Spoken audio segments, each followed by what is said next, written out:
बिस्मिल्लाहिर्रहमानिर्रहीम। Dear students, हम तहरीक अलीगढ़ पढ़ रहे थे। आज हम तहरीक अलीगढ़ का आखिरी हिस्सा पढ़ेंगे। इसमें हम इसकी तहरीक की सियासी खिदमत को डिस्कस करेंगे। सर सैयद अहमद ख़ान ने ये तहरीक जो शुरू की, जो कि तालीम में लोगों को आगे लाने के लिए, मुसलमानों की बेहतरी के लिए तहरीक शुरू की गई। तो इस तहरीक के सिर्फ इल्मी फ़वाइद नहीं थे, बल्कि इसके अदबी भी थे, इसके मजहबी फ़वाइद भी थे, इसकी खिदमत थी, इसके मुआशी और मुआशरती भी थे, और उसके साथ साथ इसके सियासी खिदमत भी थी। माशरे के अंदर जो है किस तरीके से इस तहरीक ने खिदमत दी, किस तरीके से इसने अपना किरदार अदा किया, और मुसलमानों की जो हालत ज़ार थी हिंदुस्तान के अंदर, उसको बेहतर करने के लिए और मुसलमानों को उस हालत से निकालने के लिए कैसे इस तहरीक ने अपना किरदार अदा किया।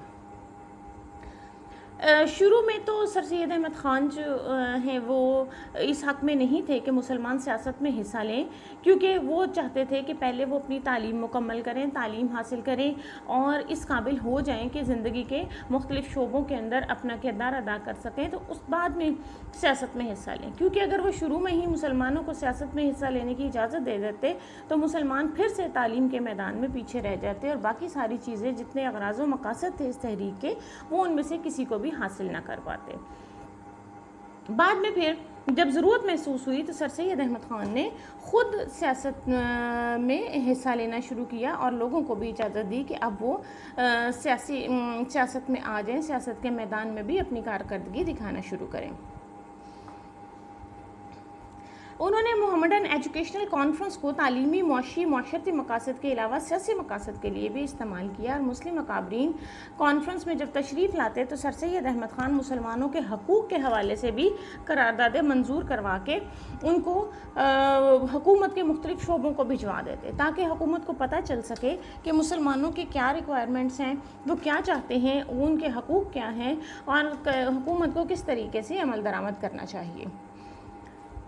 अब इसमें जितने मसाइल जो हैं इस तहरीक के अंदर, जिन मसाइल को देखा गया, जिन चीज़ों पर काम किया गया, उनमें सबसे पहले था हिंदू मुस्लिम इत्तेहाद। सर सैयद अहमद ख़ान की शुरू में तो पूरी कोशिश थी कि हिंदू और मुसलमान मिलकर इनमें इत्तेहाद हो और ये मुल्क मिलकर बरसग़ीर की तरक्की में किरदार अदा करें। सर सैयद अहमद ख़ान हिंदुस्तान को वो एक दुल्हन से तशबीह देते थे और वो कहते थे कि ये एक खूबसूरत दुल्हन है जिसकी दो खूबसूरत आंखें हैं, और एक आंख जो है वो मुसलमान है और एक हिंदू है। सर सैयद अहमद ख़ान अपने तालीमी इदारों में उन्होंने हिंदू तलबा को भी दाखिले दिए, हिंदू साथी को भी उन्होंने पढ़ाने के लिए वहाँ पर रखा, ताकि मुसलमानों और हिंदू जो है वो दोनों मायूसी का शिकार ना हो। ऐसा ना हो कि हिंदू ये समझे कि ये सिर्फ मुसलमानों के लिए काम कर रहे हैं और मुसलमान जो है वो भी ये ना समझे कि ये हिंदुओं के ख़िलाफ़ है। तो इसलिए उन्होंने इसमें बहुत बड़ा किरदार अदा किया। लेकिन जो है कायद आज़म के साथ भी यही हुआ था बाद में, क्योंकि कायद आज़म भी कांग्रेस के मेंबर थे और वो भी हिंदू मुस्लिम में शुरू में हिंदू मुस्लिम इत्तेहाद के दाई थे। लेकिन जब उनको हिंदुओं की ज़हनियत का पता चल गया असल में कि हिंदू किस किस्म के हैं और वो मुसलमानों को बर्दाश्त नहीं करते, हिंदू सिर्फ मुसलमानों के साथ इस वजह से हैं कि वो अंग्रेज़ों से निजात हासिल करके हिंदुस्तान में अपनी हुकूमत कायम करें और मुसलमानों पर अपना तसल्लुत कायम कर दें। तो सर सैयद तो जब कायद आज़म को इस चीज़ का इदराक हुआ तो कायद आज़म ने भी कांग्रेस को छोड़ दिया था और मुस्लिम लीग में शामिल हो गए थे। इसी तरह सर सैयद अहमद ख़ान को भी बहुत जल्द हिंदुओं की तंग नज़री, उनकी खुदगर्जी और मुस्लिम दुश्मनी जो है वो उन पर वाज़े हो गई। तो उन्होंने फिर जो है वो हिंदुओं के साथ इस इत्तेहाद को और हिंदू मुस्लिम इत्तेहाद की बात करना छोड़ दिया और सिर्फ मुसलमानों के हकूक़ की तरफ आ गए और उनकी बेहतरी के लिए कोशिश करने लगे। क्योंकि इन चीज़ों से जब वो हिंदू मुस्लिम इत्तेहाद की कोशिश करते थे तो हिंदुओं की ज़हनियत तो ज़ाहिर है वो वाज़े उस वक़्त वाज़े नहीं थी, बाद में पता चला कि वो सिर्फ अपना फ़ायदा चाहते हैं। तो ये इस सारे प्रोसेस के अंदर जितनी देर ये कोशिश की गई कि मुसलमान और हिंदू और मुसलमान का इत्तेहाद कायम हो, इस चीज़ ने तहज़ीब को, सकाफ़त को और ज़ुबान को बहुत ज़्यादा नुकसान पहुँचाया। फिर आ जाता है जी इसमें दूसरी चीज़ जो थी वो उर्दू हिंदी तनाज़ा था। बरसग़ीर के मुसलमान के मुसलमान जब हुक्मरान थे तो उस वक़्त फ़ारसी सरकारी ज़ुबान थी। बाद में उर्दू ज़ुबान उभर आई, क्योंकि ये एक उर्दू ज़ुबान बेसिकली लश्करी ज़ुबान है। जंगों के दौरान जब फ़ौजी सारे इकट्ठे होते थे तो वो मुख्तलिफ़ इलाक़ों से उनका ताल्लुक़ था, तो एक दूसरे की ज़ुबान नहीं समझते थे, तो फिर वो फ़ौजियों ने आपस में रवाबत के लिए जो ज़ुबान एक तरतीब वजूद में आई, यानी वो मुख्तलिफ़ ज़ुबानें जो लोग बोलते थे उन सारी ज़ुबानों के अल्फाज इकट्ठे होते चले गए और आपस में राब्ते के लिए फ़ौजियों ने जो ज़ुबान इस्तेमाल की उसको उर्दू का नाम दिया गया। उर्दू का बेसिकली जो है वो मतलब ये लश्करी ज़ुबान थी, और उर्दू का मतलब भी जंग से रिलेटेड है। जैसे ये उर्दू बाज़ार जो है यहाँ पे जंग से रिलेटेड जंगी फ़ौजी साजो सामान बिकता था। तो इसको पता, ये मुझे नहीं पता, कभी चेक करूँगी इंशाल्लाह, इस पे भी डिटेल आपको बताऊँगी कि ये उर्दू किताबों से रिलेटेड, उर्दू बाज़ार और ये बुक्स से रिलेटेड ये कब से हुआ, लेकिन बेसिकली ये जंग और जंगी साजो सामान से निकला है। लश्करी ज़ुबान थी और जंगों के दौरान ही इस्तेमाल इसका बढ़ा, और उसके बाद जो है ये साजो सामान उर्दू बाज़ार कहते थे, जहाँ पे जंग से रिलेटेड जितना सामान है वो बिकता था। तो हिंदुओं ने जो है वो कहा कि ये उर्दू तो मुसलमानों की ज़ुबान है, तो हिंदी को नाफिज किया जाए। हिंदी क्योंकि देवनागरी रस्मुल ख़त में लिखी जाती है, जो कि हमारे उर्दू और से अरबी से फ़ारसी से, क्योंकि उर्दू और फ़ारसी जो है वो अरबी रस्मुल ख़त में लिखी जाती है, और देवनागरी जो है जिसमें हिंदी लिखी जाती है वो एक टोटली मुख्तलिफ है, उससे ना अरबी का कोई ताल्लुक़ है, ना फ़ारसी का, ना उर्दू का। तो इस वजह से मुसलमान इस हद में नहीं थे। तो ये जो हिंदुओं ने 1857 में बनारस के से ये उन्होंने तहरीक शुरू की कि हिंदी ज़ुबान को हिंदुस्तान की सरकारी ज़ुबान कहा जाए, उसको इस्तेमाल किया जाए। तो जिससे सर सैयद अहमद ख़ान को बहुत ज़्यादा दुख हुआ, और उन्होंने कहा कि अगर हिंदू इस मामूली सी बात को बर्दाश्त नहीं कर सकते तो आगे चल के ये दोनों कौमें इकट्ठी नहीं हो सकती। ऐसा कैसे मुमकिन है कि ये दोनों कौमें साथ साथ चल रही हैं। तो चुनाचा उन्होंने उर्दू के दिफा के लिए एक एसोसिएशन बनाई अब सरकारी लोगों से मिले और उर्दू को तबाह करने की हिंदू मुहिम के बुरे असरात से उन्हें आगाह किया। उर्दू हिंदी तनाज़ा मुस्लिम हिंदू इख्तलाफात का बुनियादी बायस बना, क्योंकि हिंदू अपनी ज़ुबान को लाना चाहते थे और मुसलमान जो है वो उर्दू ज़ुबान के आदी थे और वो चाहते थे कि हमारी यही ज़ुबान रहे। तो बेसिकली मुसलमानों और हिंदुओं के जो रास्ते जुदा हुए उसकी बुनियाद, सबसे बड़ी बुनियाद यही उर्दू हिंदी तनाज़ा बना। तो कायद सर सैयद अहमद ख़ान ने हिंदू और मुसलमानों के इत्तेहाद के जो दाई थे उनको मजबूरन फिर सिर्फ मुसलमानों की बात करनी पड़ी और उन्होंने फिर हिंदुओं का साथ छोड़ दिया। इसके बाद आ जाते हैं जी ब्रिटिश इंडियन एसोसिएशन।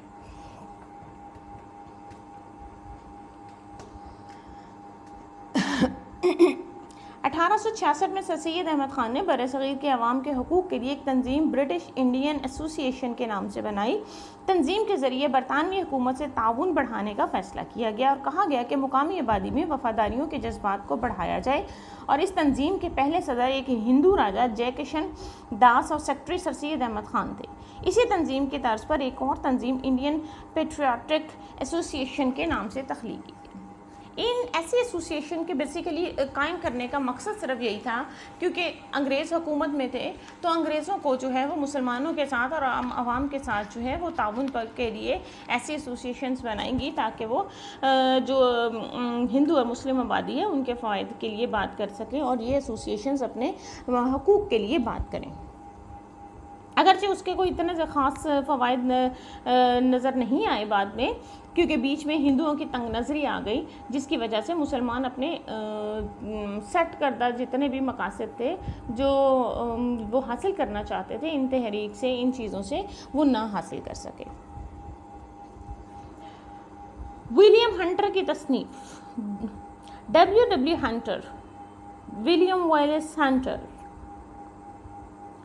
ने बरसग़ीर के मुसलमानों पर 1857 के बाद गुजरने वाले हालात की तस्वीर कशी अपनी किताब ऑन इंडियन मुस्लिम्स में की और इन असबाब पर रोशनी डाली जो जंगी आज़ादी का बायस बने। सर सैयद ने हंटर की किताब पर तबसरा लिखा। अगरचे किताब के ज़्यादातर हिस्से मुसलमानों के लिए मस्बत नुक्ता नज़र पेश किया गया था, लेकिन कहीं कहीं मुस्लिम कौम के ख़िलाफ़ भी मवाद शामिल था।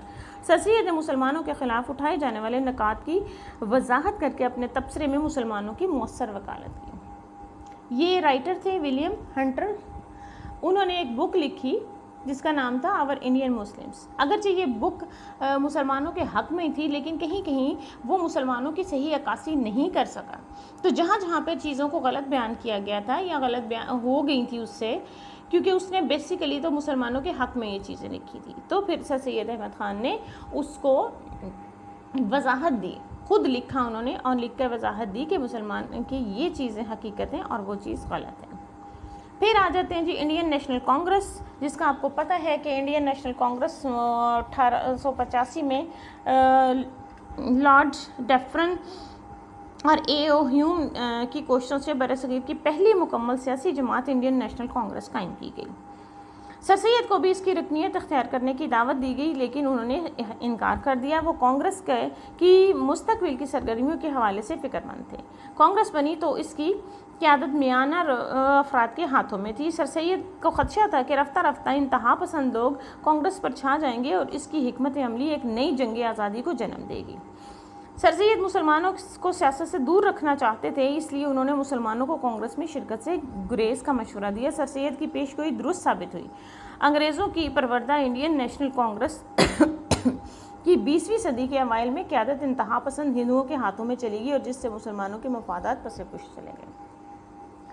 यानी जब ये इंडियन नेशनल कांग्रेस अंग्रेज़ों ने बनाई थी ये जमात, तो सर सैयद अहमद ख़ान को भी दावत दी गई उस वक़्त इसमें शमूलियत की, लेकिन उनको उस वक़्त ये अंदाज़ा था कि ये जमात अंग्रेज़ों ने बनाई है और इसमें आहिस्ता आहिस्ता अभी जो है इसके जितने मेंबर्स हैं वो बड़े कमज़ोर हैं, कोई ताकतवर मेंबर उस वक़्त शुरू में नहीं था। तो उनको अंदाज़ा हो गया कि इन कमज़ोर मेंबर्स को हटा के इनको साइड लाइन करके तो जो मजबूत हिंदू हैं वो उनके हाथों में ये जमात चली जाएगी और ये तमाम लोगों के मफादात पर काम नहीं कर सकेगी, ये सिर्फ हिंदू जमात बनकर रह जाएगी। और बाद में वक्त ने इस चीज़ को साबित भी कर दिया। हुकूमत से ताउन। अब ये तहरीक अलीगढ़ हुकूमत से ताउन के लिए कैसे उसने काम किया। सर सैयद मुसलमानों और अंग्रेज़ों के दरमियान दूरी को कम करना चाहते थे, इसलिए उन्होंने मुफाहमत और ताउन की पॉलिसी इख्तियार की। रिसाला असबाब बगावत हिंद लिखकर मुसलमानों की ज़बरदस्त वकालत की। अंग्रेज़ हुकूमत को मुसलमानों की वफ़ादारियों का यकीन दिलाया और मुसलमानों के लिए मुल्क भर में बेहतर हालात कार पैदा करने की कोशिश की। यानी सर सैयद अहमद ख़ान ने हुकूमत के साथ ताउन से करने की कोशिश की ताकि हुकूमत को पता हो कि ये जितनी गलतफहमियाँ पैदा कर रहे हैं ये हिंदू हैं, मुसलमान जो हैं वो इस तरीके से वो किसी भी गलत कार्रवाई के अंदर शामिल नहीं है, वो गलत चीज़ें नहीं कर रहे, वो सिर्फ अपने हकूक़ की हिफाजत के लिए बात करते हैं। फिर आ जाता है जी दो कौमी नज़रिया। बेसिकली यही वो नज़रिया था जिसकी बुनियाद पर हमने अपना मुल्क अपना वतन पाकिस्तान हासिल किया। सर सैयद अहमद ख़ान ने मुसलमानों को अलहदा कौम कहा और हुकूमत को बावर कराया कि बरसग़ीर में कम से कम दो कौमें आबाद हैं, एक मुसलमान और दूसरे गैर मुस्लिम। मुसलमान हर लिहाज से एक अलहदा कौम है क्योंकि उनकी तहजीब, सकाफ़त, ज़ुबान, रसूम व रिवाज और ज़िंदगी का फ़लसफ़ा हिंदुओं से जुदा है। मुसलमान अपने मज़हब की वजह से बिल्कुल मुनफरिद और जुदागाना पहचान रखते हैं। मुसलमानों के एक मुकम्मल कौम का तसव्वुर हज़रत मुजद्दिद अल्फ़सानी शाह वलीउल्लाह और सैयद अहमद शहीद ने भी दिया था, लेकिन दो कौमी नज़रिया की इस्तिलाह सबसे पहले सर सैयद अहमद ख़ान ने इस्तेमाल की और इस नज़रिया ने मुसलमानों में नया शऊर उभारा और वो अपने लिए जुदागाना राहें तलाश करने लगे। हत्ता कि 1940 में करारदाद पाकिस्तान के ज़रिए अपने लिए अलहदा ममलिकत का मुतालबा भी पेश कर दिया। तो यही बुनियाद थी दो कौमी नज़रिए की। अगरचे दो कौमी कायदे-ए-आज़म के अल्फाज में कि ये मुल्क उसी वक्त दो कौमें इस बरे-सग़ीर पाको हिंद में उसी वक्त वजूद में आ गई थी जिस वक्त पहला हिंदू मुसलमान हुआ था। तो ये हिंदू और मुसलमान तो दो कौमें हैं और इस नज़रिए की वजाहत में पहले भी बुजुर्गान दीन ने इसमें अपना हिस्सा लिया, हज़रत मुजद्दिद अल्फ़सानी, शाह वलीउल्लाह और सैयद अहमद शहीद। लेकिन ये लफ्ज़ नज़रिया दो कौमी नज़रिया ये सर सैयद अहमद ख़ान ने पहली दफ़ा इसको इस्तेमाल किया, अगरचे इसकी बुनियाद बहुत पहले से वजूद में थी। फिर आ जाती हैं जी लोकल काउंसलिंग। लोकल काउंसिल्स मुकामी खुद इख्तियारी गवर्नमेंट के नाम से लोकल काउंसिलों का एक निज़ाम अंग्रेज़ हुकूमत ने 1883 में मुतारफ़ कराया। बालिग़ हक़ के राय दही की बुनियाद पर इंतखाबात हुए तो नताइज मुसलमानों के हक़ में बड़े हौसला शिकन थे। हिंदू अपनी तादाद की वजह से मुसलमानों पर छा गए। मुसलमानों को उनकी आबादी की तनासब के मुताबिक नशिस्तें हासिल ना हो सकीं तो सर सैयद ने हुकूमत से मुतालबा किया कि तमाम काउंसिलों में मुसलमानों के लिए जुदागाना इंतखाब का हक़ तस्लीम करते हुए नशिस्तें मखसूस की जाएँ और इन पर मुसलमानों को नामज़द किया जाए। हुकूमत ने यह मुतालबा तस्लीम करते हुए मुस्लिम कौम के लिए हर काउंसिल में अलहदा नशिस्तें मखसूस कर दी। तो लोकल काउंसिलों के लिए भी सर सैयद अहमद ख़ान ने जिद्दोजहद की कि मुसलमान क्योंकि एक अलग कौम है तो उनको जो है हर लोकल काउंसिल के अंदर उनकी नुमाइंदगी होनी चाहिए, और इनकी ही जिद्दोजहद और इन्हीं की कोशिशों से हुकूमत ने बिलाखिर इसको कबूल कर लिया और जो है लोकल काउंसिलों में मुसलमानों को नुमाइंदगी दी गई। फिर आ जाता जी पार्लिमानी निज़ाम का कांग्रेसी मुतालबा। अब कांग्रेस इंडियन कांग्रेस ने बरतानवी हुकूमत से क्या मुतालबा किया? उन्होंने कहा जी बरसग़ीर में भी बरतानवी तर्ज का पार्लिमानी निज़ाम राइज किया जाए, मरकज़ी और सूबाई हुकूमतें तश्कील दी जाएँ। बज़ाहिर ये मुतालबा जमहूरियत की तरफ जाने वाला एक खूबसूरत कदम लग रहा था, लेकिन सर सैयद ने हिंदुओं के अज़ाइम को भांप कर इस मुतालबे की मुखालफत शुरू कर दी। आपने कहा कि बरसग़ीर एक मुल्क नहीं और ना यहाँ एक कौम बसती है। बरतानवी पार्लिमानी निज़ाम का तर्ज का निज़ाम बर्र-ए-सग़ीर में राइज किया गया तो यहाँ अक्सरियत की इजारादारी और आमरीत कायम हो जाएगी जो मुसलमानों को ग़ुलाम बना देगी। सर सैयद का मुदल्लल नुक्ता नज़र समझ लिया गया और हुकूमत हिंदुस्तान में पार्लिमानी निज़ाम मुतारफ़ करवाने से बाज रही। यानी हिंदुओं की ये ख्वाहिश थी कि पार्लिमानी निज़ाम आ जाए, क्योंकि पार्लिमानी निज़ाम क्या है? अक्सरियत की हुकूमत। अक्सरियत की हुकूमत, हिंदुओं को पता था कि वो अक्सरियत में हैं यहाँ हिंदुस्तान में, तो यकीनन जब इंतखाब होंगे तो वो जीत जाएंगे और वो पूरी की पूरी हुकूमत पर कब्ज़ा कर लेंगे और वो अपने मकासद जो हैं उनके उस पर वो आराम से वो अंग्रेज़ों से अपने मकासद हासिल करते रहेंगे और मुसलमानों को भी दबा लेंगे, उन पर गलबा हासिल कर लेंगे। तो सर सैयद अहमद ख़ान को इसका अंदाज़ा हो गया था और उन्होंने शुरू से ही इसकी मुखालफत कर दी, और उनकी इस मुखालफत की वजह से और इस तहरीक अलीगढ़ का सबसे काफ़ी बड़ा किरदार जो नज़र आता है वो इस सियासी उसकी वजह से ये पार्लिमानी निज़ाम जो कांग्रेस का मुतालबा था उससे हुकूमत बाज रही, उसने इस पर अमल दरामद ना किया। इसके बाद जी मोहम्मडन डिफेंस एसोसिएशन। हिंदू मुस्लिम इख्तलाफात की वजह से सियासी मसाइल जन्म ले रहे थे। मुकामी काउंसिलों में मुस्लिम नुमाइंदगी, मुकाबला का इंतहाम, पार्लिमानी निज़ाम का मुतालबा और उर्दू को ख़त्म करके हिंदी को लाने की कोशिशों की वजह से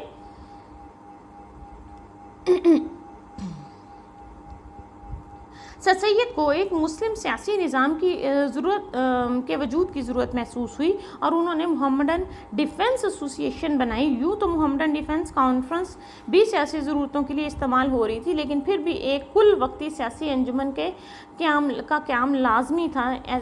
एसोसिएशन मुसलमानों की जुदागाना कौमी हैसियत मनवाने के लिए कोशा नहीं। यानी मोहम्मडन डिफेंस एसोसिएशन इस वजह से बनी कि मुसलमानों के हकूक़ का तहफ़्फ़ुज़ कर सके और सिर्फ वो इसी पर काम कर सके, कोई और चीज़ इसमें शामिल ना हो।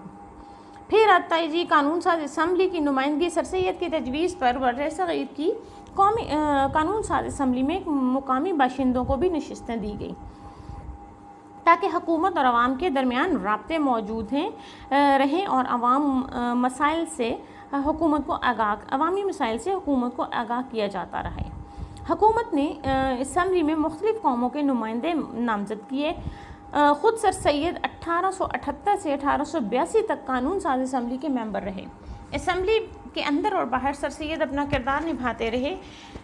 आपने एल्बर्ट बिल की भी मुखालफत की, जिसकी रूह से किसी यूरोपियन के ख़िलाफ़ मुकदमात की समाअत का इख्तियार मुकामी जजों को देने से इनकार किया गया।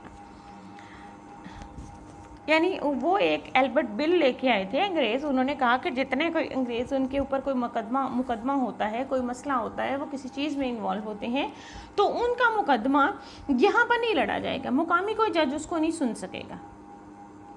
तो सर सैयद अहमद ख़ान ने इसकी मुखालफत की कि यकीनन उसकी मुखालफत होनी चाहिए थी कि अगर कोई मुकदमा कोई यहाँ पे कोई जुर्म करता है तो उसका यकीनन उस पर मुकदमा यहीं पे चलना चाहिए। ऐसा नहीं है कि उसको इंग्लिस्तान ले जाके और वहाँ पे उसका मुकदमा चलाया जाए। तो ये तो खुली खुली जो है वो धोखाधड़ी है कि अपने लोगों को बचाने के लिए वो इस चीज़ को करना चाह रहे थे। फिर मुकाबले का इम्तिहान, कांग्रेस और हिंदू कौम ने हुकूमत से मुतालबा शुरू कर दिया कि मकामी बाशिंदों को इंडियन ब्यूरोक्रेसी में शामिल किया जाए। आज भी आपको पता है हमारे मुल्क के अंदर जो है वो मुकाबले का इम्तिहान होता है, CSS और PCS के थ्रू कंपटीशन के इम्तिहान होते हैं। तो उस वक्त भी हिंदुओं ने इसका मुतालबा कर दिया। अब बज़ाहिर ये चीज़ बड़ी खूबसूरत लग रही थी और सारे बर सग़ीर को इस मुतालबे का साथ देना चाहिए था, लेकिन सर सैयद ने यहाँ भी जो है वो उनके मकासद को भांप लिया और मुसलमानों के लिए उन्होंने इस चीज़ का भी मुकाबला किया, क्योंकि हिंदू ज़्यादा पढ़ लिख गए थे, डिग्रियाँ ले ली थी और उनको पता चल गया कि ये सारे के सारे ये हिंदुओं के अपने मकासद हैं, वो चाह रहे हैं कि हिंदुओं को ऊपर लाएँ। तो सर सैयद अहमद ख़ान ने यहाँ भी इस चीज़ की मुखालफत कर दी कि आबादी के लिहाज से अगर वो मुकाबले का इम्तिहान देना भी चाहते हैं या उसमें करना भी चाहते हैं तो उसमें नशिस्तों को मुकर्रर किया जाए। आबादी के लिहाज से जितने लोग हैं उनके लिहाज से उनको नशिस्तें दी जाएँ। ऐसा ना हो कि तमाम के तमाम हिंदू ही उन पर मुसल्लत हो जाएं।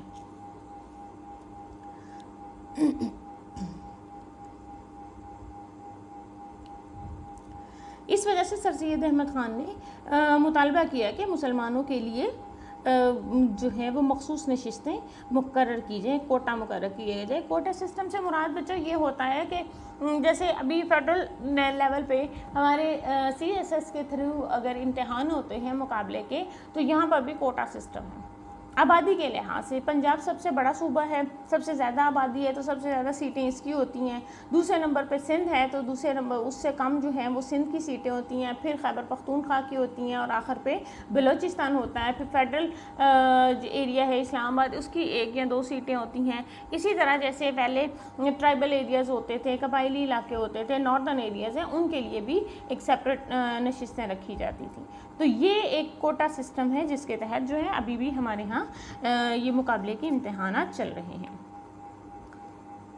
सर सैयद की खिदमात का अगर जायज़ा ले लिया जाए तो उसमें हम देखते हैं कि सर सैयद ने सियासी, मजहबी, मुआशी, मुआशरती, अदबी और तालीमी मैदानों में मुसलमानों के हकूक़ का बड़ी ही कामयाबी से दिफा किया। और आपके बारे में मौलवी अब्दुल हक ने लिखा है कि हक ये कि कौमियत का ख्याल भी उसी का पैदा किया हुआ था, और अगर इसकी ज़िंदगी का बगौर मुतालिया किया जाए तो मालूम होगा कि कसर पाकिस्तान की बुनियाद में पहली ईंट इसी मर्द पीर ने रखी थी। यानी मौलवी अब्दुल हक ने अपनी किताब में ये लिखा कि जो इब्तदाई काम हुआ हिंदू मुस्लिम जुदागाना कह लें कि उनके रिहाइश के लिए, अलग से रहने के लिए, वतन के मुतालबे के लिए और 2 कौमों को ज़ाहिर करने के लिए कि हिंदू और मुस्लिम 2 अलग अलग कौमें हैं, इस सारी चीज़ के बुनियाद रखने वाले सर सैयद अहमद ख़ान ही थे।